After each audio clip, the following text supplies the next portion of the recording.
Esta es la Iglesia Pentecostal Ministerios Iberoamérica Tijuana de las Asambleas de Dios, cumpliendo con el mandato de nuestro Señor Jesucristo de ir y predicar el Evangelio a toda criatura. Es nuestro anhelo y nuestra oración que cada uno de ustedes sea bendecido por medio de este ministerio. Y ahora con ustedes el mensaje del día de hoy.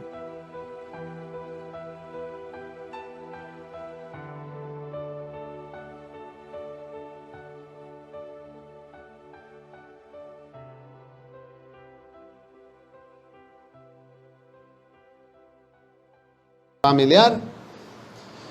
Hoy es miércoles 29 de julio del año 2020, hermanos, y gloria al Señor. Gracias, Chuy. Y estamos estudiando la primera carta de Pablo a Timoteo.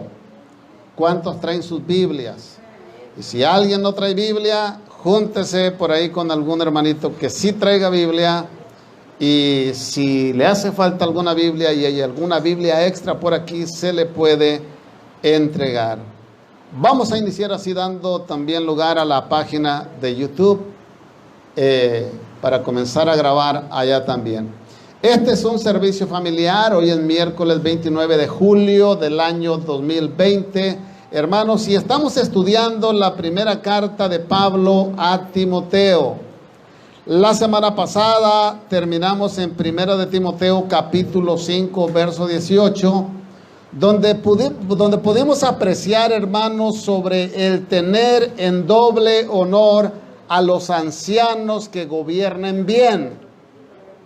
También hablamos de no poner bozal al buey que trilla. Miren nomás cómo es que Dios nos compara con animales, ¿verdad? Pero Dios es Dios y no nos ofende. Cuando habla de no poner bozal al buey que trilla, está hablando de los siervos, de los que le servimos a Dios. Y también hablamos que el obrero es digno de su salario. El tema que estamos estudiando, hermanos, es los deberes hacia los demás, y ahora lo estamos haciendo en su parte 3. Vamos a leer entonces así en 1 de Timoteo capítulo 5, cuando esté ahí me dice amén. Verso 19, amén. Dice la palabra del Señor así en el nombre del Padre, del Hijo y del Espíritu Santo. Contra un anciano no admitas acusación, sino con 2 o 3 testigos.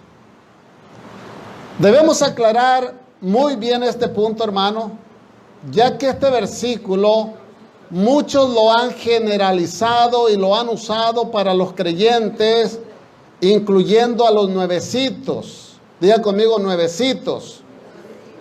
El verso hace énfasis muy claramente al anciano, no a los nuevos. Esta palabra refiere a un varón con muchos años en el evangelio. Anciano, diga conmigo, anciano.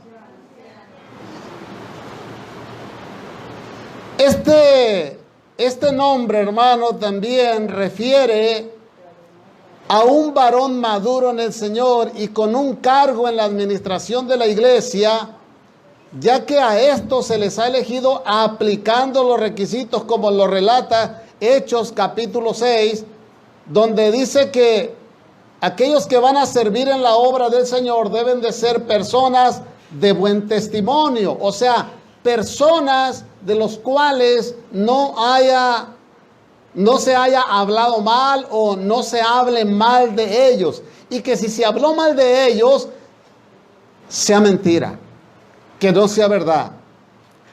Tienen que ser personas con testimonios intachables. Luego también el otro requisito es estar llenos del Espíritu Santo, o sea, llenos de la presencia de Dios. Y el otro requisito es sabiduría, conocer la palabra, conocer la verdad. Dice la palabra del Señor que y conoceréis la verdad y la verdad os hará libre. Sabe, hermano, que hay mucha gente enferma, hay mucha gente espiritualmente hablando, obviamente. Estoy hablando en lo espiritual. Hay mucha gente encadenada, mucha gente esclavizada en el pecado ahora en este momento. Y muchas de ellas no hallan la manera, no saben cómo salir del pecado, no saben cómo escapar de lo que ahora están pasando a causa de la desobediencia, de que en una ocasión desobedecieron. Pero dice la palabra del Señor que conoceréis la verdad y la verdad nos hará libres, la verdad nos rescata del hoyo. Amén. Lo que quiero hacer notar en esta tarde, mis amados hermanos, es que los ancianos debemos recordar que lo que nos enseña este versículo es a no llevar acusación a un nuevecito, a un bebé espiritual, de la misma manera en la que se lleva a un anciano. Note esto.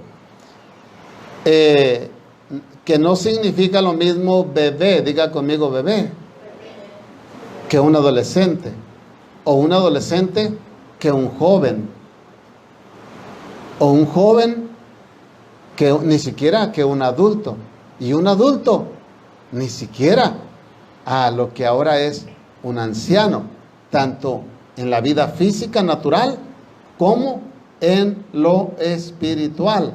Ahora, cuando el nuevo comete faltas, cuando un hermanito de la iglesia comete faltas, se le debe de aconsejar en amor, con carácter, con autoridad, pero también con misericordia. No se le debe de regañar, no se le debe de gritar, no se le debe de golpear, no se le debe de lastimar. Se le debe de manifestar misericordia, aplicando la regla de oro de Mateo 7:12, donde dice que así como queráis que los hombres hagan contigo, así también haced vosotros con ellos, porque esa es la ley y los profetas. El que así como tú quieres que hagan contigo, así tú también debes de hacer con los demás. Si tú eres una persona que le gusta la venganza, piénsalo bien, piénsalo mucho, porque Mateo 7:12 nos dice y nos aclara que así como tú quieres que hagan contigo, así haz con los demás. En algunas ocasiones hay personas que me han venido a pedir un consejo referente a la familia. Es que, pastor, no sé qué hacer con mis hijos. Y en una ocasión alguien hace muchos años que vino a mí haciéndome una pregunta así parecida, me lo dijo, me lo preguntó, y mi respuesta fue esta: ¿quieres que tus hijos cambien contigo? Sí. ¿Quieres que tu esposa cambie contigo? Sí. Pues entonces comienza por cambiar tú primero. Cuando cambies tú, van a cambiar ellos. Cuando tú les muestres amor, ellos también te van a mostrar amor. Ellos van a recibir el amor y te van a corresponder con amor, en amor. No le gustó mucho el consejo al hermanito y se fue de la iglesia. Hay quienes, hermanos, quieren escuchar lo que ellos ya tienen pensado que quieren hacer. Ese no es el caso de estar aquí, dar un consejo a la manera de que la persona quiere el consejo. Alabado sea el Señor. Alabe al Señor. Entonces no significa lo mismo el bebé que un adolescente, que un joven, que un adulto o que un anciano. Ahora, hablando del anciano, que quede claro, a quien se debe llevar ante 2 o 3 testigos es al anciano que ha cometido falta. Diga conmigo, falta. Pablo instruye en esto a Timoteo a causa de que había ancianos en la iglesia de Timoteo que se dejaban mal influir por algunos hermanos. Estos ancianos hacían caso a los susurros de los hermanos de la iglesia. Escuchaban críticas hacia el pastor y hacia otros ministros y aún hacia otros hermanos de la iglesia también. Y en vez de llevar esta información a la mesa directiva de la iglesia, se unían al enemigo, se unían a los demás hermanos, el anciano. Y estos ancianos terminaban por ponerse también en contra del pastor. Ahora, note esto, por eso es, hermanos, que en algunas iglesias, muchos hermanos, ancianos de la iglesia, han dividido la iglesia. Se han ido de la iglesia con un gran grupo de hermanos, porque escucharon el susurro, escucharon la crítica hacia el pastor, y en vez de hacerse al lado del pastor o llevar el asunto a la mesa directiva, hermano, aquellos se hicieron al lado del enemigo y terminaron por huir con una gran parte de la congregación. Alabado sea el Señor.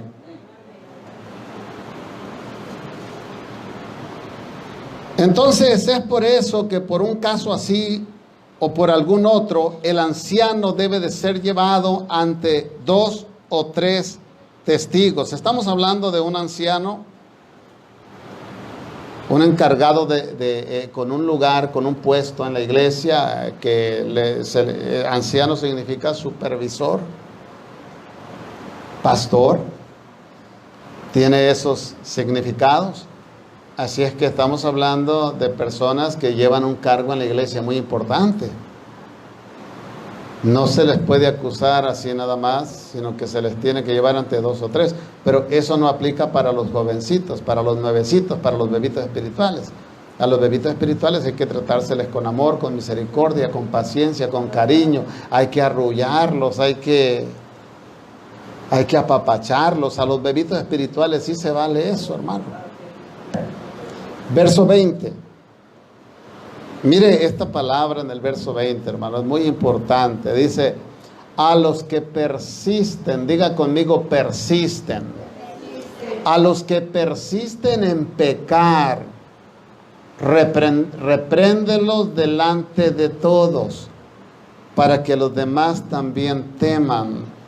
Es bíblico reprender a las personas delante de todos, pero estamos hablando en casos ya muy difíciles, cuando un hermano se aferra a estar en la iglesia, que se aferra a estar haciendo problemas y que se le está diciendo en privado y se le está llamando y se le está aconsejando, por favor, hermano, mira, cambia tu manera de ser, cambia tu postura, esa postura que estás tomando no es correcta. Y a final de cuentas, cuando este hermano ya no hace caso, no entiende, hermano, entonces ahí es cuando se le debe de presentar ante la iglesia, reprenderlo delante de todos, para que los demás también teman. Le dice el apóstol Pablo a Timoteo.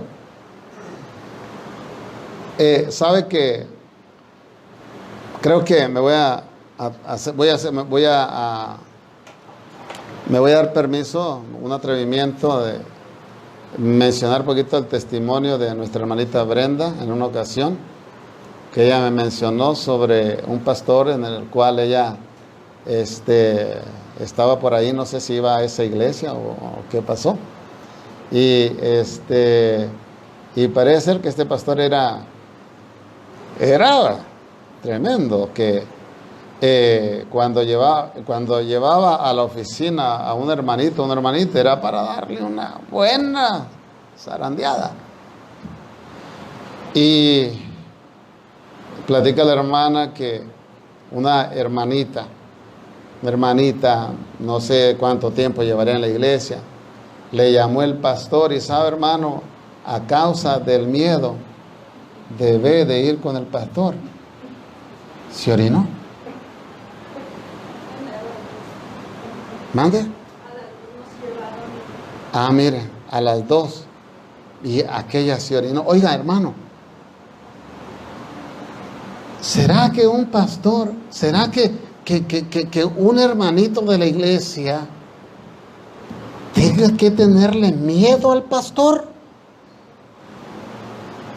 ¿Sabe qué? Han venido personas aquí a la iglesia con temores. Con temores. Yo no sé si alguno de ustedes aquí experimentó temor cuando vino a la iglesia. En una ocasión tuvimos bautismos. Y estaba viendo yo los espacios porque la persona que venía en ese día a la iglesia, en ese momento a la iglesia, venía para ver que se iba a bautizar, no me recuerdo quién era, pero era alguien de su familia. Y le dije yo a la hermanita, le dije allá afuerita, yo estaba afuera y le digo, hermana, espérese poquito, no entre. Pastor, perdón, ¿hice algo? ¿No puedo entrar? No, mija, espérate poquito. Lo que pasa es que quiero ver un espacio para que te sientes en el lugar donde tú puedas presenciar el bautismo, porque es tu familia la que se está bautizando. Y también, hermanos, son personas que acudían a otra iglesia y se rigen de la misma manera. ¿Usted cree que eso es válido? Debemos de tener los pastores autoridad, sí, carácter, sí, disciplina y todo lo que usted quiera, y disciplinar. Pero óyeme, hermano, así como quieras que te traten, así trata tú también. Nunca sabemos cuándo vamos a estar en la condición o en la posición de aquel hermano. Y cuando alguien está mal, cuando alguien está pasando por una situación difícil, lo menos que quiere, hermano, es sentirse encima de lo que está sucediendo, sentirse atacado, sentirse reprochado. Lo que en ese momento se necesita es la ayuda, la comprensión. Y como la inyección, se le puede dar una sobadita antes de la inyección, luego sale la inyección, se le inyecta la medicina y luego otra sobadita y una desinfectadita y listo. Pero no podemos, hermano, no podemos llegar y nada más meter la aguja así con violencia. Se necesita cuidado. ¿Cuántos están de acuerdo con eso? Hermanos, a veces somos buenos para juzgar, pero cuando somos juzgados, no queremos que nos juzguen, ¿verdad? Quisiéramos que todo mundo nos comprendiera, que todo mundo nos entendiera, que todo mundo nos estuviera del lado de nosotros. Alabado sea Dios. Ya leímos el verso 20, sí, ¿verdad? De eso estamos hablando. Ahora,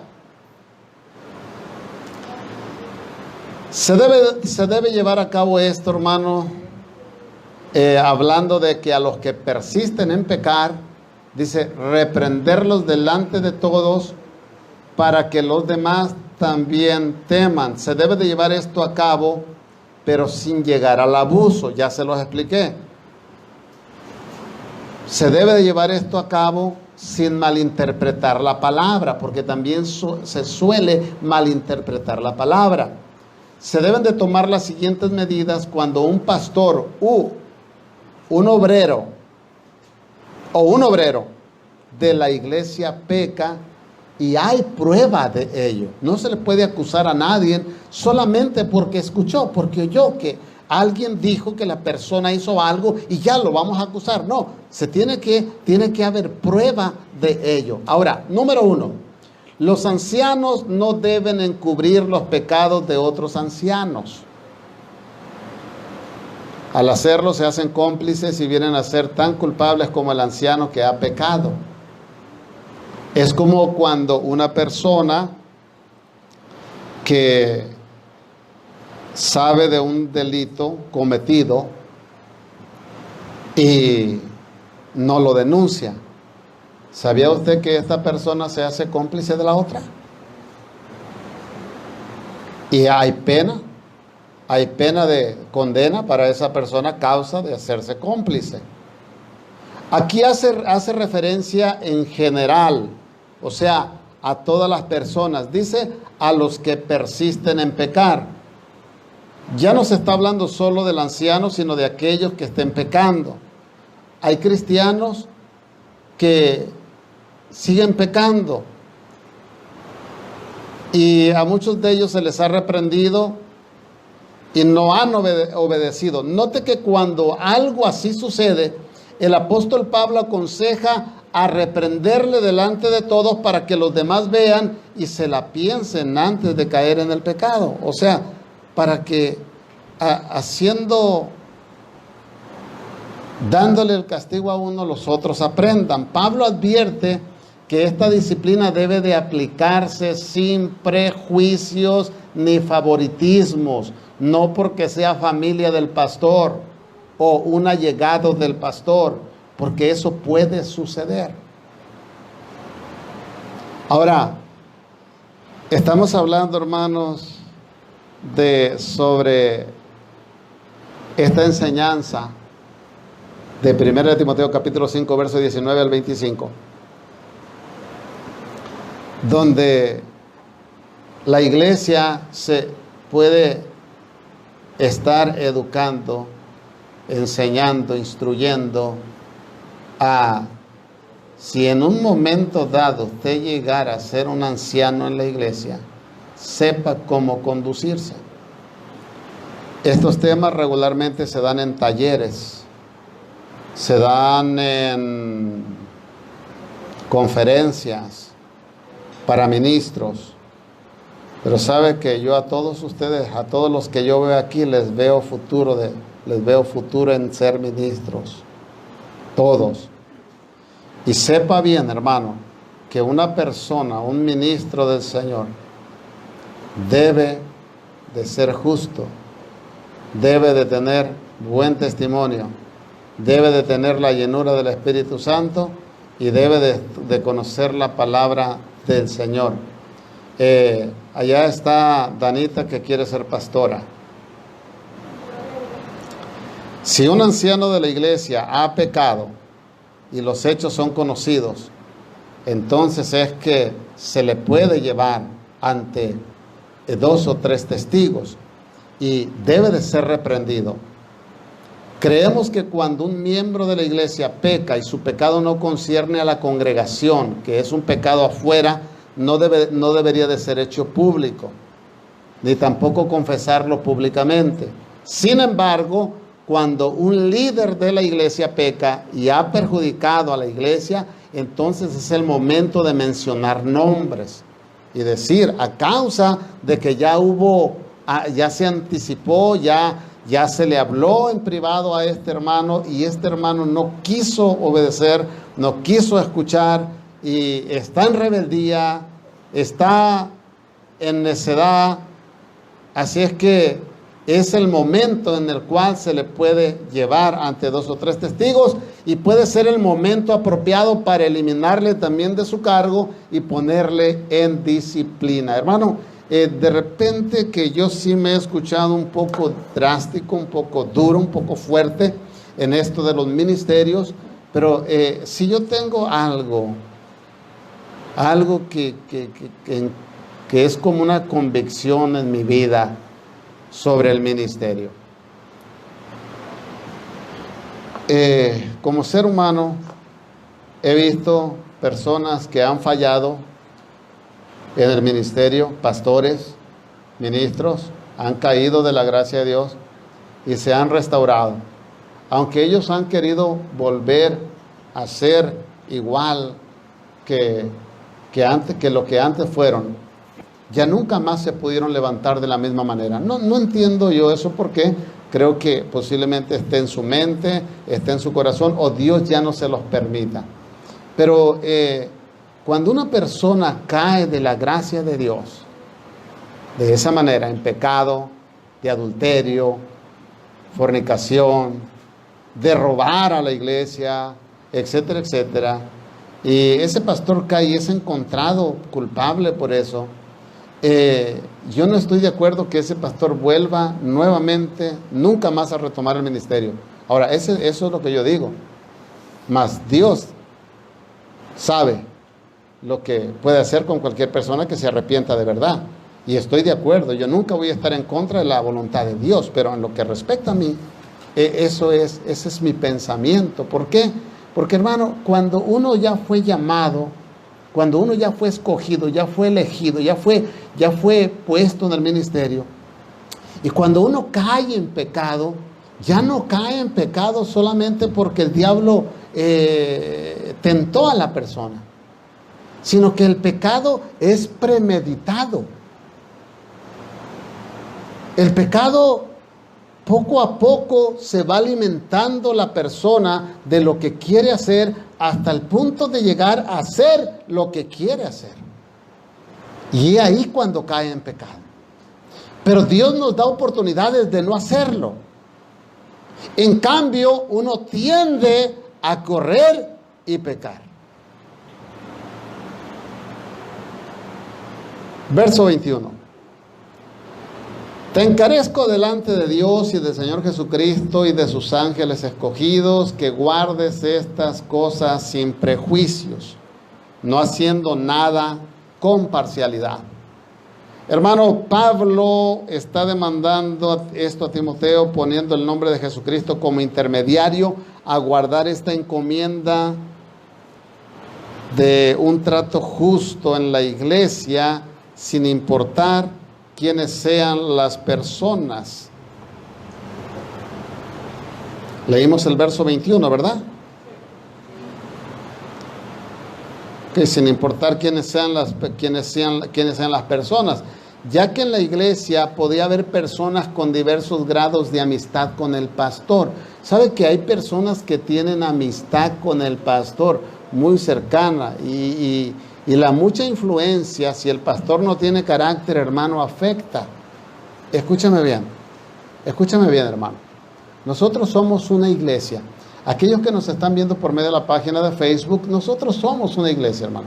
Somos una iglesia. Pero quiero decirle algo. Puede haber mucha amistad con el pastor, con la pastora, con los ancianos de la iglesia, o los ancianos incluso con los pastores. Pero cuando hay pecado de por medio, cuando hay un error que se cometió que afecta a la iglesia, que afecta a la congregación, que afecta el testimonio de la palabra del Señor, el pastor no debe de tolerar. ¿Sabe qué? Se habla en las iglesias del Apocalipsis sobre los pastores que toleraban el pecado, aquellos que toleraban a Jezabel, por ejemplo.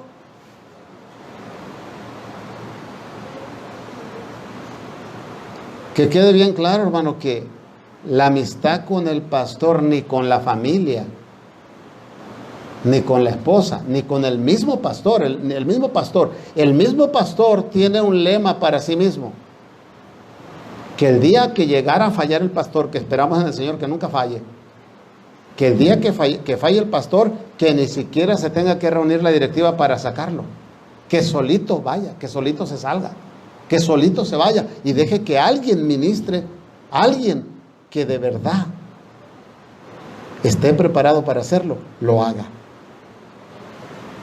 Porque la obra de Dios es sana, es limpia, es pura. No se puede, hermano, no se puede nada más así decir voy a servir al Señor. Esto es bien claro. Mire, los seres humanos todos pecamos todos los días. No hay quien peque, aún el pastor está pecando. Pero estamos hablando de pecados que un enojito, cositas así por el estilo. Pero cuando estamos hablando ya de adulterio, de desearle la muerte a alguien, de narcotráfico, cositas así por el estilo, que lo que le estoy diciendo se lo estoy diciendo porque he sabido de pastores involucrados en esos casos. Hermanos de la iglesia, hemos tenido hermanos en la iglesia, no aquí, hermano, pero envueltos en el narcotráfico. Y todo ese tipo de cositas que en malos negocios. Esto no debe de ser así. Hermanos sirviendo en la iglesia, hermano, y golpeando a la esposa. Hermanos ancianos de la iglesia, pastores golpeando a su esposa. ¿Usted puede creerlo? ¿Usted puede creer que un pastor golpea a su esposa? Yo, hermano, me he encontrado con esposas de pastores golpeadas, inventando cada cosa para hacer creer que no las golpeó el pastor. Pero ya, si le digo esto es porque el pastor se ha sabido que tiene antecedentes de aquello. Entonces no podemos tener ministros en las iglesias de ese tipo de ministros en la iglesia. Necesitamos personas que se entreguen a Dios completamente, con toda su mente, con todo su corazón y con todas sus fuerzas. Ahora, podía darse el caso de que los amigos del pastor, por lo cual el pastor tuviera simpatía con ellos, fuera porque le hicieran regalos o le ayudaran económicamente ante situaciones especiales o necesidades materiales concretas. Entonces el pastor, hermano, podría verse en una situación embarazosa, vergonzosa, de tener que aceptar, de tener que comprometerse a tolerar el pecado. Por ejemplo, si uno de ellos resultara culpable de algún pecado, el pastor debería de ejercer disciplina con él, independientemente de regalos, independientemente de ayudas económicas, etcétera, etcétera, porque si no el pastor se hace cómplice también. Pablo aconsejó aquí que el pastor no debería dejarse llevar por prejuicios ni favoritismos, demostrando parcialidad. Entonces, estamos hablando ahora a una congregación, pero referente a ministerio. ¿Y en qué le puede ayudar a la congregación saber cómo debe de ser un pastor? Eso también, mi amado hermano, abre los ojos. ¿Sabe que ha habido ocasiones, yo he escuchado personas que están asistiendo a lugares donde dicen, pues es que no estoy de acuerdo con la palabra que el pastor está predicando porque está predicando en contra de esto, pero y no es bíblico. Está predicando apostasía, pero tomo lo bueno y desecho lo malo. Yo no sé si usted me está entendiendo. Mire, hermano, yo estuve en una iglesia así hace años, cuando le estaba arreglando los documentos a mi esposa. Estuve aquí en Tijuana, y cuando cruzamos a Estados Unidos, ya cuando mi esposa tenía sus documentos, ya no quisimos ir a Los Ángeles y nos quedamos en San Diego y acudimos a una iglesia ahí. No voy a mencionar nombres de iglesia ni nombres de pastores, porque uno de ellos es muy conocido y anda por todo el mundo. Y sabe, hermano, que se estaba ya predicando apostasía. Se estaba ya predicando sobre que todo comenzó por las quinceañeras, que no se deberían de celebrar. Bueno, de acuerdo, eso de las quinceañeras es una fiesta, digamos, secular del mundo. Pero comenzó a hablar aquel pastor sobre que la Santa Cena era un rudimento, sobre que el casarse era un rudimento. Entonces, ¿qué es lo que estamos aprendiendo? A que cuando el Señor dice en su palabra y habla de la familia y del matrimonio y habla de la Santa Cena y lo pone como ordenanza cada una de estas cosas, alguien viene a mí y me dicen que el casarse es un rudimento. Entonces, ¿para qué el pastor todo cayó en rudimento?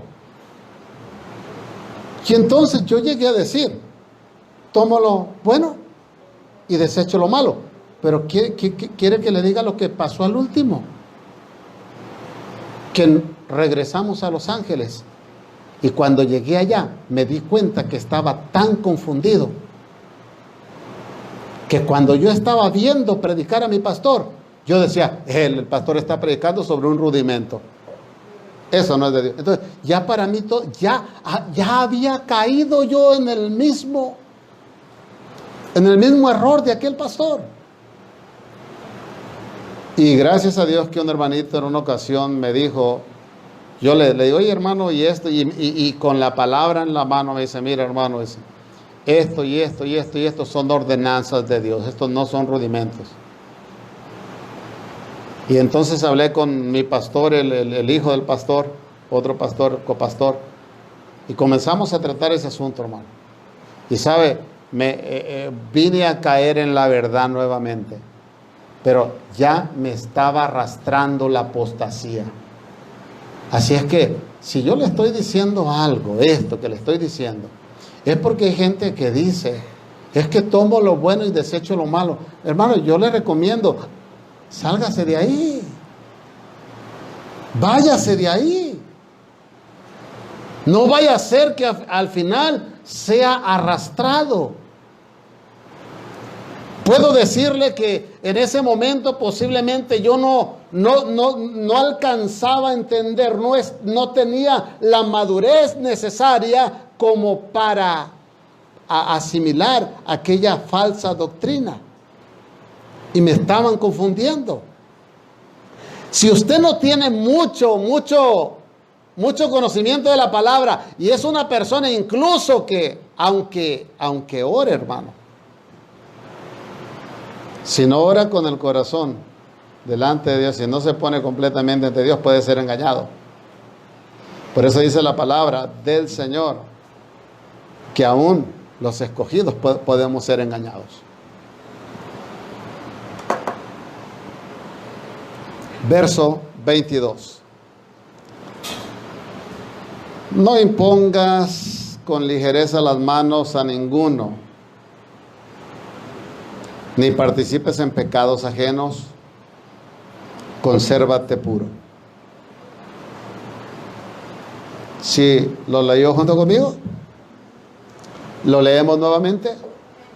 No impongas con ligereza las manos a ninguno, ni participes en pecados ajenos, consérvate puro. Cuando se menciona de no poner manos con ligereza, hermanos, no se refiere a imponer manos para orar por una persona. Esto se refiere al ministerio. Escúcheme bien para no malinterpretar esta parte. Recuerde que estamos hablando de los ancianos. Pablo se refiere a no precipitarse en la ordenación de un anciano. Muy frecuentemente se ordenan ancianos con ligereza en las iglesias, sin pensar que al hacerlo se pone en riesgo a la congregación. Creo que tengo testigos aquí mismo dentro de la iglesia que han estado presentes en iglesias donde se les han pasado liderazgos a otros hermanos o pastores, donde han dicho, por ejemplo, ponen al pastor anciano, al pastor ya viejo, y ponen al pastor joven, y empiezan a orar a aquellos para que los poderes del pastor viejo se pasen al joven, y aquel joven tenga la misma unción que tenía el viejo. Eso es como brujería. Eso no es de Dios. Entonces no podemos ser engañados así a tal manera, hermano. Si usted está en una iglesia donde ocurre ese tipo de cosas, eso no es bíblico, eso es antibíblico, o está mal interpretado. Y esto de la imposición de las manos, hermanos, también tenemos que tener mucho cuidado. Escúcheme bien, quiero que aprendamos algo el día de hoy, que a nadie se le imponga manos si no se le ha delegado. A veces hay que abstenerse de imponer manos. Hay ocasiones donde algún hermanito puede estar en el espíritu y de repente alguien se le aproximó y le cortó la relación con Dios. Yo soy muy cuidadoso de eso. Ahora, ya el hermanito está esperando a ver qué va a hacer la persona que se le arrimó. Ya no va a esperar a ver qué va a hacer el Espíritu Santo. Se interrumpió la relación con Dios. Es muy importante, cuando un hermanito está en la presencia de Dios, hermano, déjelo que siga. Déjelo que siga. Yo he visto aquí muchos hermanitos que están en la presencia de Dios y no me les arrimo. Están llorando y hablando en lenguas y gloria a Dios. No me les arrimo. Qué lindo. Los veo y me gozo de verlos cómo están con aquella unción, recibiendo la bendición del Espíritu Santo, tocados por el Espíritu Santo, pero no tocados por un hombre. Hermano, qué bien que sintamos la necesidad de orar por otra persona, la persona que tenemos al lado. Pero como dice Hebreos 11:1, es pues la fe, la convicción de lo que no se ve. Bueno, lo estoy abreviando, para que no diga, pastor, le hizo falta esta parte del versículo. Es pues la fe, la convicción de lo que no se ve. Diga conmigo, es pues la fe, la convicción de lo que no se ve. El impulso que se siente, hermano, debe de ir e imponer. El impulso que se siente de ir e imponer mano en aquella persona es espiritual. Eso es lo que Hebreos 11:1 está tratando de enseñar. Es espiritual, o sea, que usted puede orar desde su lugar por esa misma persona sin tener que ir e interrumpir la relación que aquella persona está teniendo con Dios. Ahora, déjeme decirle algo más. Hay lugares, hay casos donde se pudiera llevar a cabo una práctica así, de imponer las manos. Pero si usted está en el Espíritu, usted dejará que el Espíritu tome control de usted. Yo me recuerdo, hermanos, de varias experiencias que tuve en la iglesia donde yo asistía antes, en la iglesia Iberoamérica en Los Ángeles, y tiene que ver con ministrar nuevos convertidos y enfermos en algunas ocasiones. Pero nunca acudí sin haber sido llamado a ministrar. Ahora mire, le voy a presentar estos dos ejemplos. Cuando personas se convertían a Cristo,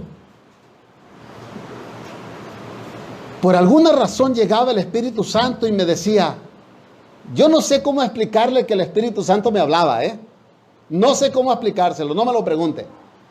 Pero el Espíritu Santo venía y me decía, prepárate porque el pastor te va a llamar para que ministres a estos recién convertidos.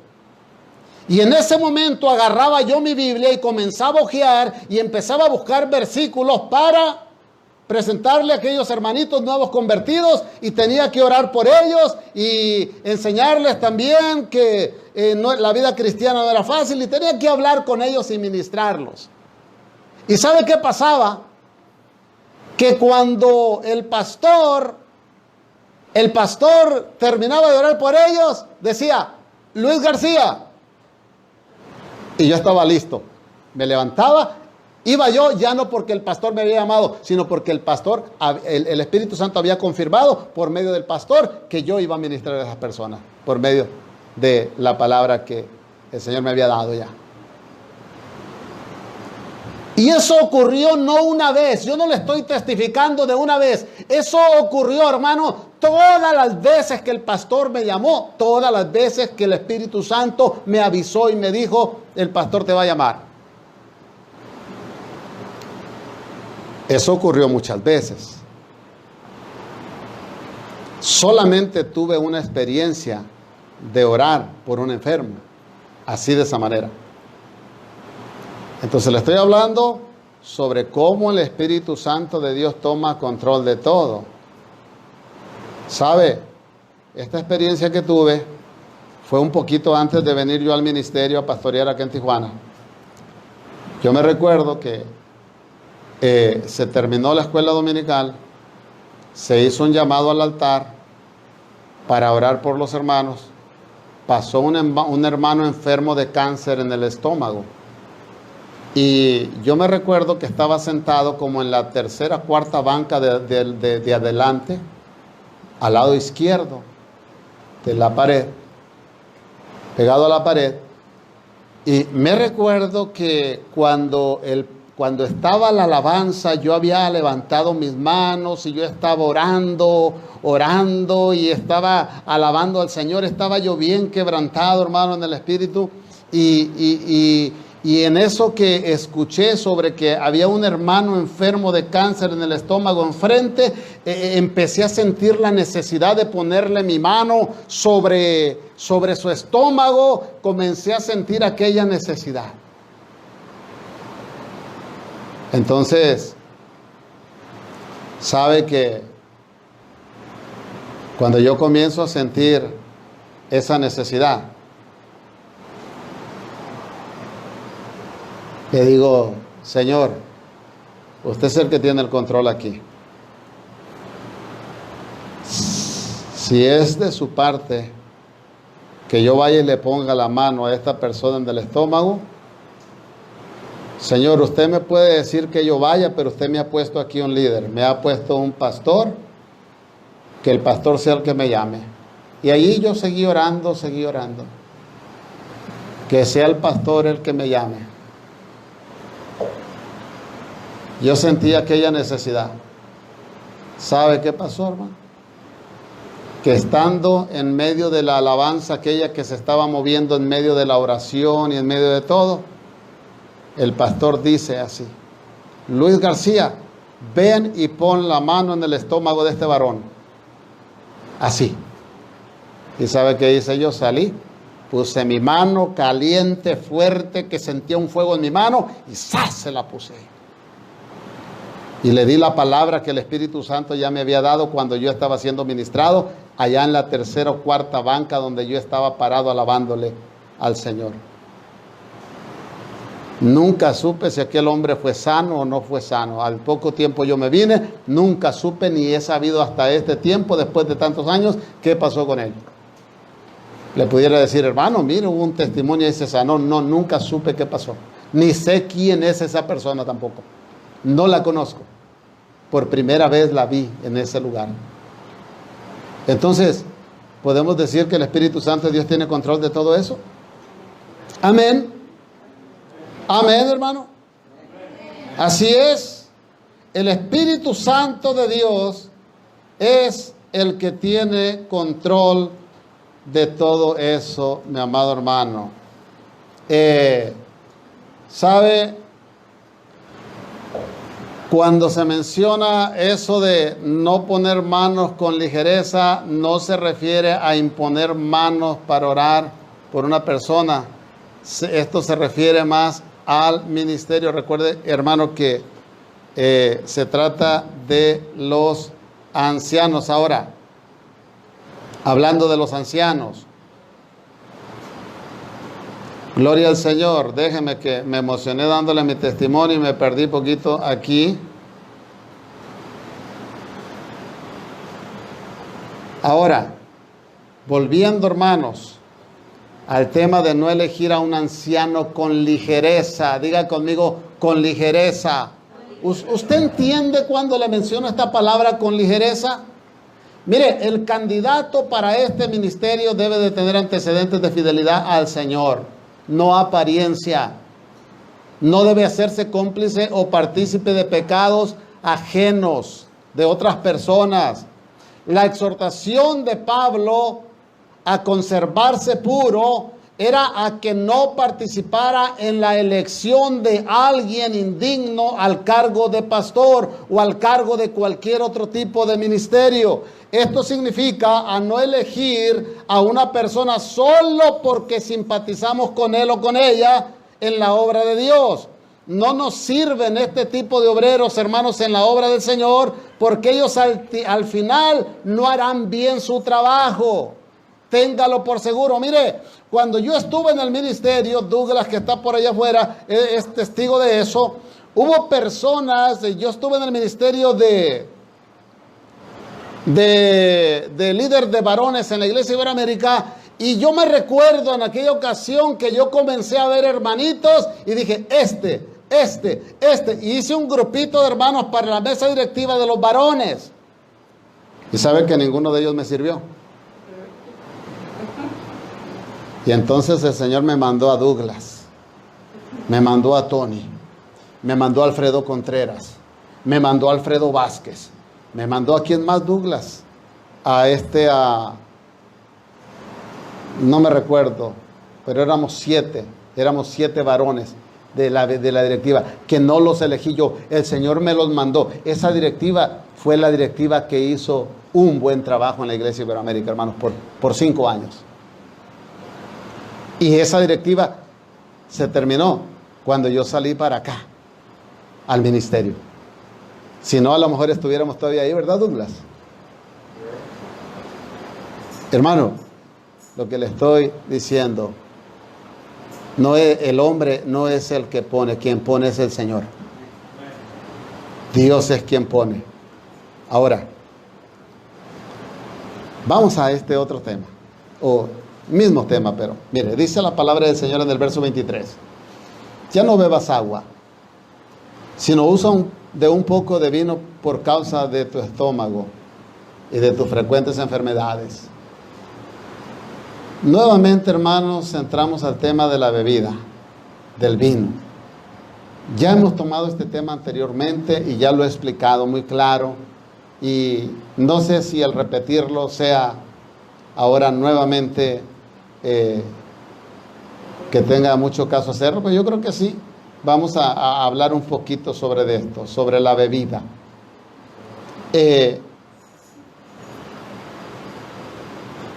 Note que en este caso, hermano, de que Pablo le está recomendando a Timoteo que beba un poco de vino a causa de su estómago, por sus frecuentes enfermedades, hay antecedentes sobre una enfermedad en el estómago de Timoteo. Ahora, aquí vemos cómo Pablo recomienda a Timoteo a que beba vino. Pero número 1 dice solo un poco por causa de tu enfermedad, por causa de tu estómago. Muchos se agarran de aquí para justificarse en sus vicios. Otros justifican su vicio con el Evangelio de Juan, capítulo 2, verso 1 al 12, cuando Jesús hace vino en las fiestas de Canaán. Hermano, la palabra bíblica vino, del griego oinos, Lucas 7:33, puede referirse a 2 tipos de vinos.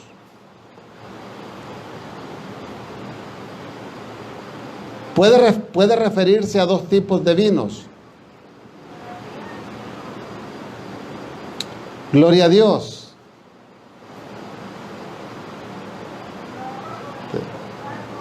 Déjeme, se me movió aquí.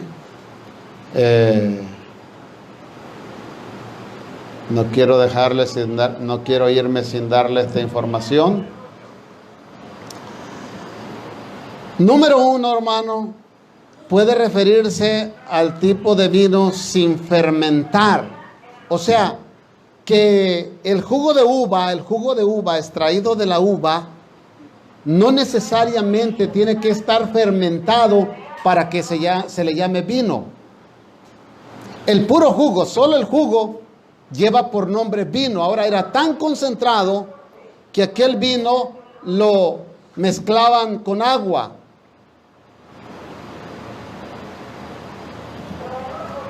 Ahora, el número 2, el vino fermentado,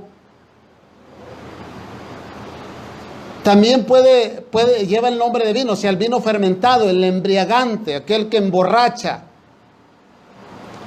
Ahora, el vino en la época del Nuevo Testamento, las referencias históricas del mundo bíblico indican que era vino sin fermentar, o sea, era jugo de uva. Y por lo general, hermano, era mezclado con agua. Hay mucha información sobre el tipo de vino que Pablo recomienda a Timoteo, hermano. Hay mucha información. Y no terminaría de explicárselo en un solo estudio, ni tampoco tengo la intención de hacerle creer a nadie el tipo de vino que se usó. Porque hay mucha gente que debate esto, que toman vino, que se emborrachan, poniendo como excusa este versículo. Hermano, el que es necio, es necio. O el que está viciado, Busca cualquier excusa para justificarse. No estoy tratando de convencer a nadie respecto a que si es bueno beber vino o no. Si tiene duda y usted es espiritual y no le es suficiente esta palabra, entonces órele a Dios y que el Espíritu Santo le confirme. Que el Espíritu Santo le diga, porque el Espíritu Santo de Dios habla. Lo cierto es que el vino, hermanos, es escarnecedor y la sidra alborotadora. ¿Usted sabe lo que es la sidra? La sidra es la cerveza. Y dice la palabra del Señor en el libro de los Proverbios, si no estoy equivocado, que el vino es escarnecedor y la sidra alborotadora, alborota a las personas. Por el vino muere mucha gente inocente a causa de los que lo ingieren. Familias se están destruyendo a causa del vino. Muchos tendrán excusas para seguir bebiendo. Mire, hermano, mire los dichos de los necios. Hay un dicho de los borrachos y que con él se justifican. Dicen que el vino, he escuchado, no sé si está bien este dicho, ¿no? Pero dice, hay un dicho que dice que un hombre borracho dice que el vino mató a toda su familia. Ahora en venganza, él está tratando de beberse todo el vino, acabar con el vino. Porque el vino acabó con su familia. Ahora él está tratando de acabar el vino. Y verdad, suena un poco así gracioso, pero déjeme decirle que yo tengo bases en esta tarde para comprobar el prejuicio que le causa el vino a una persona, aunque no necesito decirlo, porque lo que se ve no se pregunta, y todos los días mueren personas por el abuso de bebidas alcohólicas. ¿Sí o no, hermano? Todo el tiempo.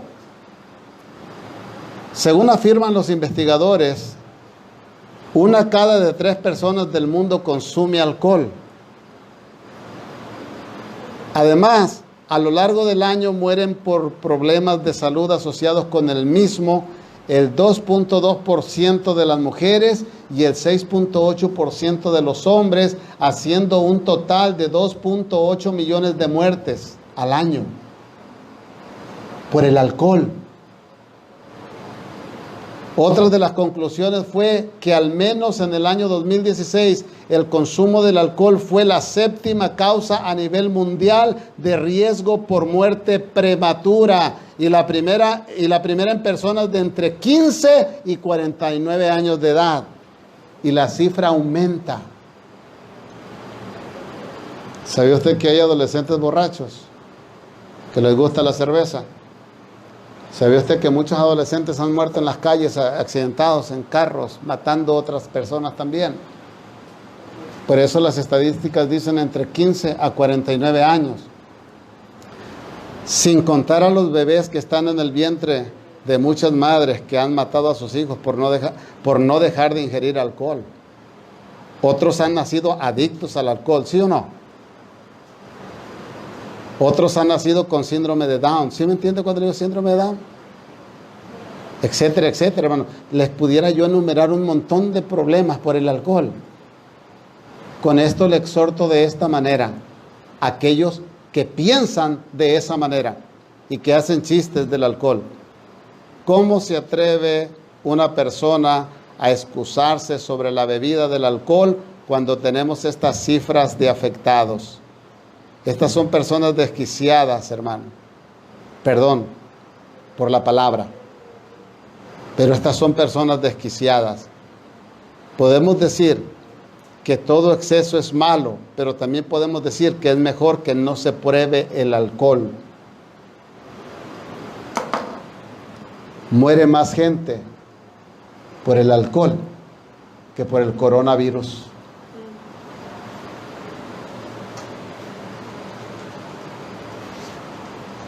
Si somos bien honestos, si el gobierno fuera bien honesto y nos sacaran cifras de la gente que muere por coronavirus diario en el mundo y la gente que está muriendo por alcohol en el mundo, yo le aseguro que no le llegamos ni al 1%. No es ni siquiera el 1% que muere de coronavirus.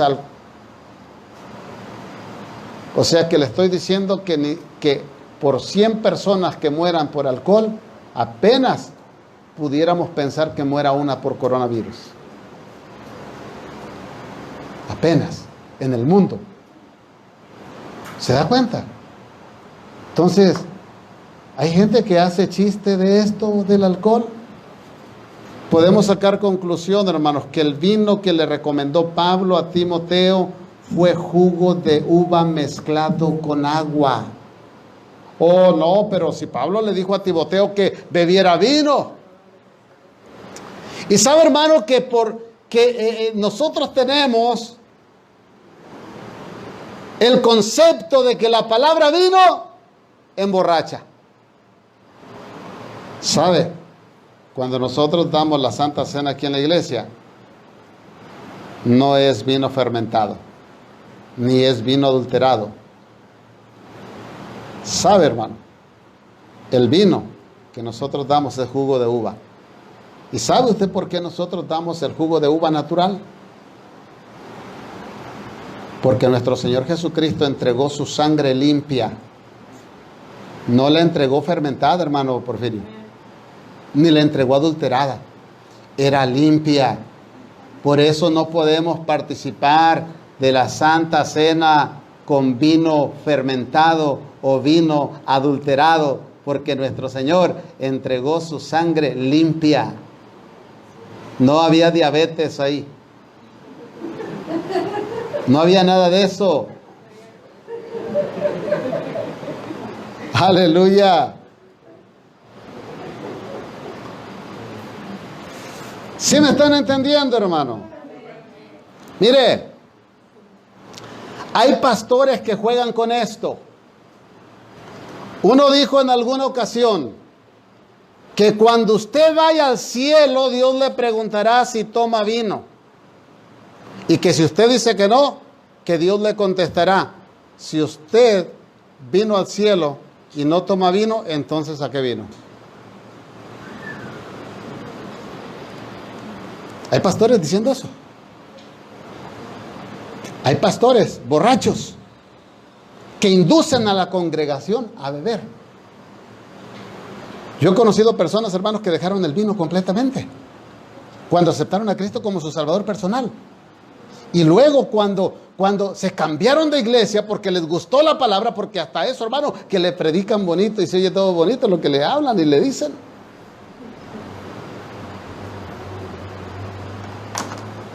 Pero no, mire que no le dan teta con un biberoncito con leche, le dan chupón. Y lo engañan. Es cierto. Y sabe que cuando esas personas se cambiaron de iglesia, aquella barrita que habían destruido la reconstruyeron nuevamente y la llenaron nuevamente de botellas. Porque ahora aquel pastor les enseñó que no era malo beber vino.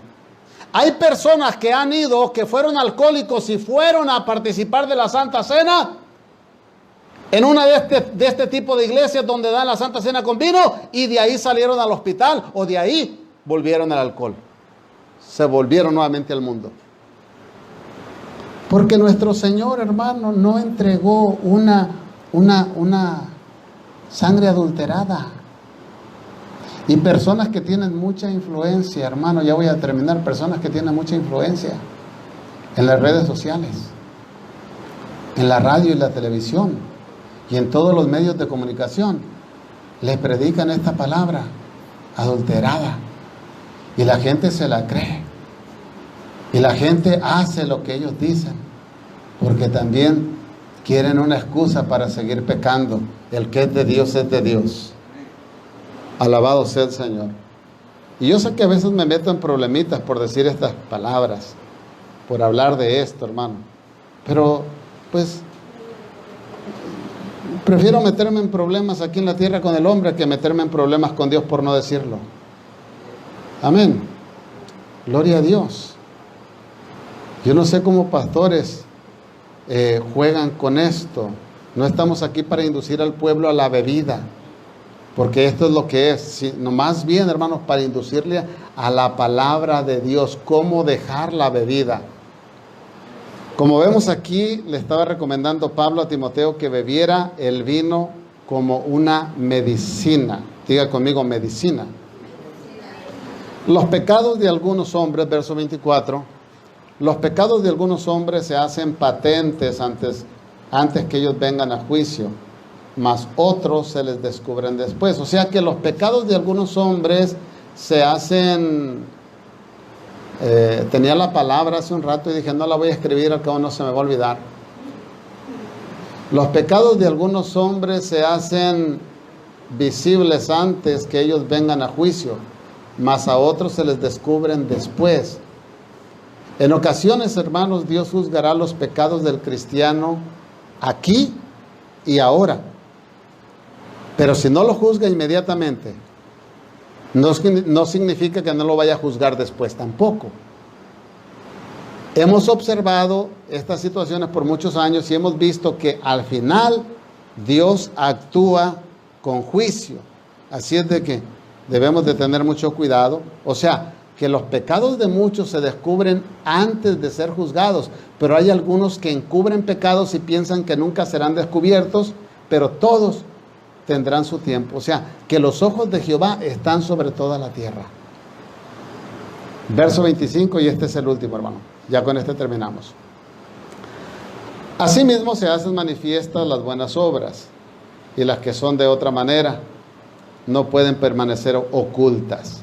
Asimismo se hacen manifiestas las buenas obras, y las que son de otra manera no pueden permanecer ocultas. O sea que el verso 24 y 25 están relacionados diciendo prácticamente lo mismo, pero con diferentes palabras. El mismo principio se aplica a las buenas obras. Hermanos, a veces Dios bendice a un creyente aquí por algo que él ha hecho, por lo cual Dios puede recompensarle. Otros creyentes tendrán que esperar hasta que lleguen a su presencia para recibir su recompensa. Y este será el caso de muchísimos creyentes, pero déjeme decirle algo. Mejor será la recompensa del cielo que la de la tierra. Porque la de la tierra se acaba, mas la del cielo es para siempre. Amén. ¿Cuál recompensa quiere usted ser recompensado aquí en la tierra? Cuando usted alcanza un alma para Cristo, ¿quiere ser recompensado en la tierra o en el cielo? Cuando usted le hace bien a una persona, cuando usted ayuda a una persona, hermano, ¿quiere ser recompensado en la tierra o en el cielo? Hermano, a usted si $1,000,000 le dan aquí en la tierra, le va a hacer, no le va a hacer falta, le va a sobrar vida para acabárselos. O sea que no le van a ajustar. Entre más tiene, más gasta. Todo se acaba en la tierra. Todo en la tierra es corrupción. Más sin embargo, en el cielo, todo lo que está en el cielo, hermano, es incorruptible. En el cielo no hay corrupción. Por eso dice la palabra del Señor que hagamos tesoros en el cielo. Que no hagamos tesoros en la tierra donde el orín y el hollín lo corrompen, sino hagamos tesoros en el cielo donde ni el orín ni el hollín lo corrompen, porque allá en el cielo todo es puro. Amén. Créame que yo estoy tratando de hacer tesoros en el cielo. Me estoy esforzando por eso. ¿Y usted, hermano? ¿Sabe que llama la atención la tierra? Hacer cosas en la tierra. Tener un buen carro. Tener una buena casa. Tener una buena cuenta de banco. Pero eso no lo es todo. Ayuda mucho. El dinero ayuda mucho.